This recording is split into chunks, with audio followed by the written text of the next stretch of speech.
గోదావరి జిల్లాలో మల్లవరం అని ఒక క్షేత్రం ఉంది. అక్కడ సుబ్రహ్మణ్యుడు, ప్రత్యక్ష సుబ్రహ్మణ్యుడు, ఇంతలా పాము కోనేటిలో స్నానం చేసి శివలింగాన్ని చుట్టుకుని ఉంటుంది. అది పిల్లలు పుట్టని వాళ్ళు వెళ్ళి నమస్కారం చేస్తే పిల్లలు పుట్టారు. డాక్టర్లు పిల్లలు పుట్టారని సర్టిఫై చేసిన వాళ్ళకి పుట్టారు. ముఖ్యమంత్రులు కూడా వెళ్ళారు పీఠాధిపతులు అక్కడికి. ఆ పాము కారణాంతరాల చేత శివలింగానికే తల కొట్టుకుని శరీరం వదిలితే ఇప్పుడు అలాగే ప్రతిష్ఠ చేశారు. అక్కడ నేను ఆశ్చర్యపోయింది ఏంటంటే, నాకు ఆ దేవస్థానం ధర్మకర్త ఒక ఆయన వచ్చి ఒకసారి ఓ మాట చెప్పారు. బిడ్డలు పుట్టరు అని డాక్టర్లు చెప్పేసినటువంటి వాళ్ళు సుబ్రహ్మణ్య షష్ఠి నాడు ఈ దేవాలయం వెనకాల పడుకుంటారు, వచ్చి బోర్లా పడుకుంటారు ఆడవాళ్ళు. వాళ్ళకి కునుకు పడుతుంది, కునుకు పడ్డాక లేపేస్తాం.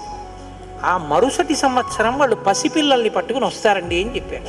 నాకు అపనమ్మకం కాదు, చూడాలనిపించింది. కాకినాడ నుంచి చాలా మందిని కలిసి సుబ్రహ్మణ్య భుజంగ స్తోత్రం చేశారు శంకర భగవత్పాదులు. సుబ్రహ్మణ్య షష్ఠి నాడు ఆ దేవాలయం